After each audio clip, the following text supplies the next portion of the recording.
All right, we do have breaking news. CNN has obtained a copy of the federal report evaluating the law enforcement response to the Uvalde school massacre. This report was shared with CNN by a family member of a Robb Elementary student. The full report is expected to be released later today.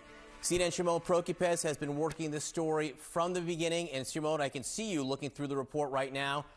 What are you learning? Yeah, and John, and just to stress, we obtained this report from a family members who were allowed to pick it up this morning after their meeting last night with the Attorney General here behind me. And so this morning, the Department of Justice gave them the opportunity to pick up their report, and some of them are sharing the information with us. And as you said, one of the critical things in this report is that it highlights the failures of the police officers' leadership, the commanders of the different police departments that responded that morning essentially in their lack of leadership in taking control of the scene, giving instructions to officers, treating this situation like it was a barricaded situation, not an active shooter situation, despite the fact that there were several indications that there were children inside the classroom, that the gunman was still firing, they could hear the shots, and all of that should have made officers and the leadership on scene that day act, take charge, and go after the gunman and essentially kill him and try and rescue the people inside.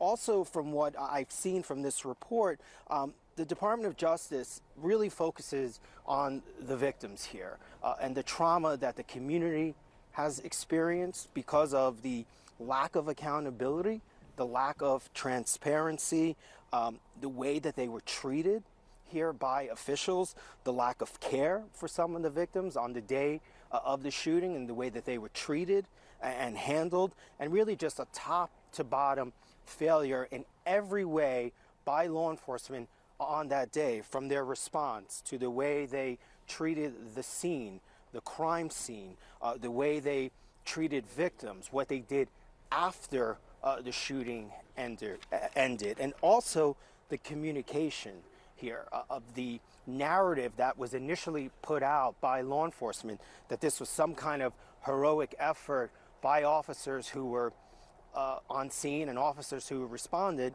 And just days later, really, from tough questioning by reporters, that all unraveled. And essentially what we learned was that officers stood by for some 77 minutes as the gunman was allowed to remain inside that classroom. I can tell you, John, from talking to family members, they want more accountability. They are waiting for the local district attorney here to make a decision on criminal charges. They want criminal charges.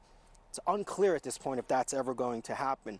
And so now we wait for more news. We're going to hear from the Attorney General later today here at a press conference. We'll hear from family members again later on. But certainly from what I've seen in this report, there are serious issues with the response by law enforcement on that day, as I said, from top to bottom. And it is a very damning report, certainly, but it is something that the family members here have been waiting for a very long time. And that is the most important part of this, because it is about the family members and it is about the victims and how they have been just mistreated and given no answers for now what is almost 2 years. Shimon, I will never forget arriving there with you and you telling me the minute we got on the ground, something's not right here. Something is not right about what we're being told, what happened, and how police responded. So it's so interesting to me now that you're telling me that this federal report goes into the response to the response, because this is about the victims, this is about the families and how they've been treated after, in many ways, this horrible massacre. You say there's some accountability here. Does this federal report name names and give an outline for maybe who or what is to blame? Yeah, there is. They are naming names. They're naming the leadership that day, specifically the former now school police chief, Pete Arredondo, who really was sort of they say, based on their investigation, and really a lot of the investigation that we've done, that he was in charge of the scene that day, and that it was two other law enforcement officials. You had the sheriff, Nolasco, who was there that day, and then also the acting Uvalde police chief, Mariano Pargas. You know, all of these names, all of these individuals have been the subject of several reports that we here at CNN have done. In-depth analysis based on video we obtained, reports we obtained, all showing the lack of leadership, all showing the fact that they failed to take any kind of action on that day, despite knowing, hearing 911 calls, hearing that kids were inside that classroom, hearing from the husband of a teacher who was inside, telling them that his wife was inside, shot. So all of this this report takes everything that has been known, some new information, and puts it all together, and really just paints a ugly picture of the response, both that day, both after, and even to this day, of how this community has been treated. And the other thing, John, you know, I remember you and I standing outside that school the next morning. And remember, we did that lengthy interview with that Texas Department of Public Safety official who was the spokesperson. And he came to the scene and he started just talking to the media and offering all kinds of narratives of this heroic effort, that the police were here and they were there to rescue people. But days later, all of that started to unravel. And that was a big problem here because the family members in the community were just not getting answers, true answers, accurate answers. And that is something that they are still living with here, the community. And it has caused a major distrust. It has caused major trauma for this community. It didn't add up. It just didn't add up. Shimon Prokupecz, stand by, if you will. Again, a lot of what we're seeing today is because of the questions you've been asking for so long, 2 years. With us now, CNN law enforcement analyst Jonathan Wackrow. So, Jonathan, this is a federal report, the results of an investigation that's been going on for months and months and months here. A lot of what it finds is what we have come to know through reporting by Shimon and others here, that the law enforcement response was inadequate in many ways, just wrong. So what happens now with this?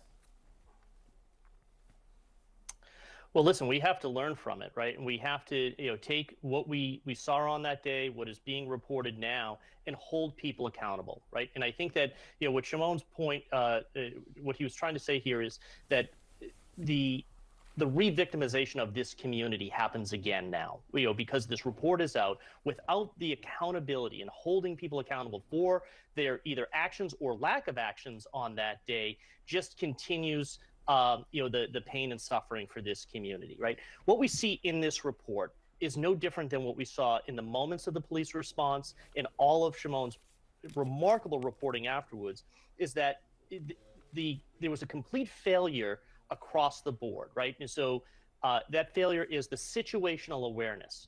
From the moment that those first calls came in, realizing that this was an active shooter situation, not a barricaded individual, right? That's failure number one.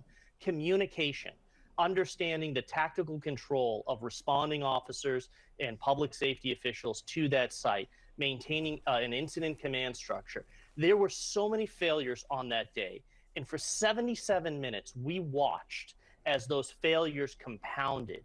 And that's what this report outlines. Law enforcement has been taught for years, hundreds of thousands of hours of training go into, hostile intruder, active shooter situation and what needs to be done. This is now a basic tenet of modern day policing. And what we saw was the exact contrast to that. We saw those widely adopted, tactics around hostile intruder, active shooter, essentially ignored. And that needs accountability. Those people who are making those decisions need to be held accountable for the 77 minutes of lack of action and the deaths that occurred because of that. I don't want to oversimplify it, but what has become the way that law enforcement has been taught to deal with active shooters is basically you can't wait. You can't wait to go in. No. And what happened in Uvalde was the opposite of that? John, the number one priority that every rookie police officer learns in the academy, and it's it reinforced through on-the-job training throughout their entire career. Number one priority in an active shooter situation is stop the killing in progress at all cost. Aggressive action by law enforcement is critical.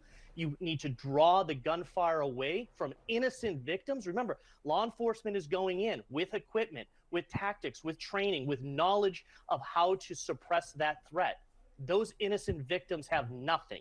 You are the savior if you're that police officer. You have a moral and ethical responsibility to go in and at least draw the fire away and try to suppress that threat as quickly as possible. That force of action by law enforcement is critical to resolving this situation. When you don't, this is what you get for 77 minutes.